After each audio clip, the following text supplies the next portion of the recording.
Le secret le plus jalousement gardé pour dominer le chaos de 2026 vous sera révélé. Mais seulement si vous osez regarder jusqu'à la fin. Alors que la plèbe numérique se noie dans des distractions éphémères, les véritables architectes du destin forgent des empires dans le silence. Le marché contemporain, un abîme de bruit et de compétition, exige plus que du mérite. Il exige une stratégie implacable, un esprit d'acier, un remède brutal contre la procrastination et l'anxiété de performance. Entre ombre et salon rutilant, une souveraine a émergé, Estée Lauder. Son ascension ne fut ni le fruit du hasard, ni une bénédiction divine, mais l'exécution glaciale d'une philosophie oubliée. Elle a déchiffré le code de la distinction, un secret viscéral que peu osent contempler, une leçon de maîtrise de soi pour l'esprit dispersé. Le paradoxe réside ici, dans une mer de produits, de promesses identiques, comment planter votre étendard? Comment être vu, quand la cacophonie de la foule assourdit tout murmure d'originalité? La réponse ne se trouve pas dans la vaine tentative de plaire à tous, mais dans un focus implacable. Estée comprit que le marché n'est pas un jardin, mais une jungle. Un champ de bataille où seuls les plus astucieux, les plus obstinés, peuvent espérer fleurir. Elle ne recherchait pas la validation, elle visait la domination, la subjugation de l'inertie qui paralyse tant d'entre nous. Son origine fut humble, le point zéro. Aucune fortune héritée, aucun raccourci pavé. Seulement une ambition ardente et la conviction inébranlable que l'excellence, orchestrée avec stratégie, s'impose inévitablement, une leçon vitale pour combattre le doute et l'hésitation. Elle ignora les portes des grands temples publicitaires. Elle préféra le contact brut, viscéral, direct. La vente n'était pas une transaction, mais une performance. Un rite d'initiation pour le client, dénué de toute procrastination. Son arme secrète, un stratagème qui semble aujourd'hui évident, mais qui était alors révolutionnaire, l'échantillon gratuit. Pas un simple gadget, mais une graine plantée dans la psyché du consommateur. Une invasion silencieuse, un présent qui exigeait un retour, une méthode pour surmonter l'anxiété de l'engagement. Le geste était calculé, l'échantillon créait une dette psychologique. Un aperçu du luxe, un avant-goût de l'interdit, et la promesse d'une transformation. On ne vend pas un produit, on vend une aspiration, un nouveau soi, la fin de la stagnation et du manque de focus. La distinction ne réside pas dans l'imitation, mais dans une singularité intransigeante. Tandis que d'autres suivaient le courant, elle a forgé son propre lit de rivière. La qualité était inquestionnable, l'emballage, une invitation au désir, une leçon pour ceux qui luttent contre la perte de leur identité. L'obsession de l'excellence, pas seulement un bon produit, mais le meilleur. Un serment de supériorité qui se matérialisait dans chaque détail, chaque fragrance, chaque texture. L'engagement inébranlable envers l'apogée, une antidote au perfectionnisme paralysant. Elle comprit le désir humain de beauté, d'ascension sociale, de reconnaissance. Un moteur primal, profond. Et elle sut l'exploiter sans remords, avec une acuité quasi prédatrice, sans jamais succomber à la procrastination.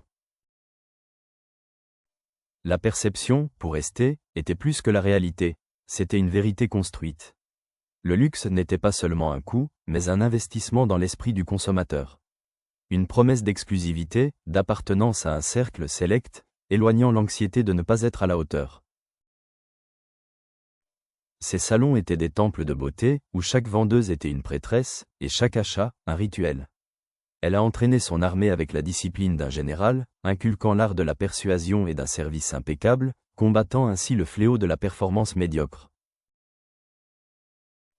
La résistance est inévitable. Critiques, concurrents, le scepticisme du public. Ce sont les forgerons du caractère. Chaque obstacle, une opportunité de réaffirmer la souveraineté de votre vision. Une forge constante, essentielle pour ceux qui luttent contre l'anxiété du jugement.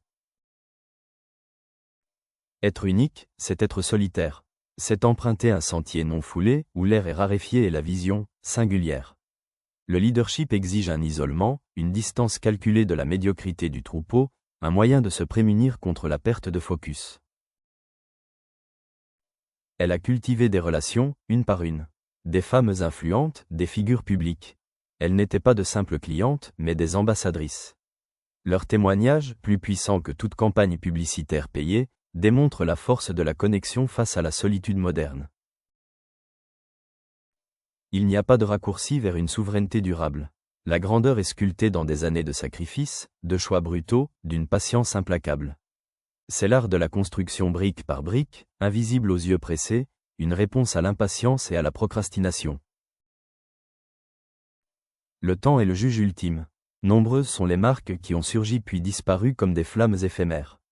Estée, elle, a bâti un héritage, un monument de sa volonté, qui a résisté aux marées du changement et à la concurrence vorace, prouvant que la vision claire surmonte la volatilité. À chaque échec, une leçon gravée au fer rouge. Chaque faux pas n'était pas une fin, mais un réalignement, une opportunité d'affiner la stratégie, de renforcer l'armure de l'âme. Il n'y a pas de ruine. Seulement un réentraînement, un antidote à la peur de l'échec qui nourrit l'anxiété de performance. Le marché ne récompense pas la bonté, mais l'efficacité. La distinction est un acte de guerre contre l'indifférence. Elle exige de l'audace, une dose de cruauté calculée, la capacité de dire « non » à la médiocrité qui guette chacun d'entre nous. L'autodiscipline est le fondement de tout empire. Avant de dominer le chaos externe, il est impératif de maîtriser le tumulte interne. L'esprit forgé dans le fer est l'arme la plus puissante contre la foule, et le remède suprême à la perte de focus et la procrastination. Elle n'attendit ni invitation, ni permission. Elle créa sa propre réalité, imposa sa vision au monde. Le vrai pouvoir ne demande jamais de licence. Il se manifeste simplement, avec une force incontestable, anéantissant l'hésitation et le doute. Sa leçon résonne à travers les décennies, la distinction n'est pas une vertu passive. C'est une action incisive, un manifeste de votre existence, une déclaration de guerre contre la dilution, la voie pour vaincre la procrastination. La connaissance occulte d'Estée Lauder ne réside pas dans une formule magique. Elle réside dans la compréhension que la valeur est perçue, l'ambition un moteur, et la persistance le marteau qui façonne le destin, une stratégie contre l'anxiété de performance. Pour vous distinguer dans un marché saturé, vous devez être l'anachronique. Celui qui défie les conventions, qui forge son propre chemin avec la flamme inextinguible de la souveraineté. Vous ne rivalisez pas. Vous redéfinissez les règles du jeu, brisant ainsi les chaînes de la conformité et du manque de focus. Rompez les liens avec la médiocrité. Ignorez les clameurs de la masse. Cherchez la forge, la solitude de la création, la discipline de fer qui transforme l'aspiration en une réalité indéniable. C'est le prix de l'ascension, le prix pour vaincre la procrastination et l'anxiété. La vérité est brutale, beaucoup échouent. Beaucoup abandonnent, engloutis par la marée de l'insignifiance. Mais pour les rares qui comprennent l'essence d'Estée Lauder, la couronne est toujours à portée, une promesse de maîtrise de soi et de succès durable. Si vous avez l'estomac pour cette vérité crue, pour la forge qui façonne les maîtres, l'abonnement Athénéum Substack est votre prochaine étape. Et pour plonger plus profondément dans ces principes subversifs et transformer l'anxiété en stratégie, procurez-vous l'art impitoyable de la distinction, Manifeste Athénéum pour l'ère du chaos. C'est le manuel de survie pour 2026, l'antidote ultime à la procrastination et à la perte de focus. Commentez, maîtrise, si vous avez survécu jusqu'ici.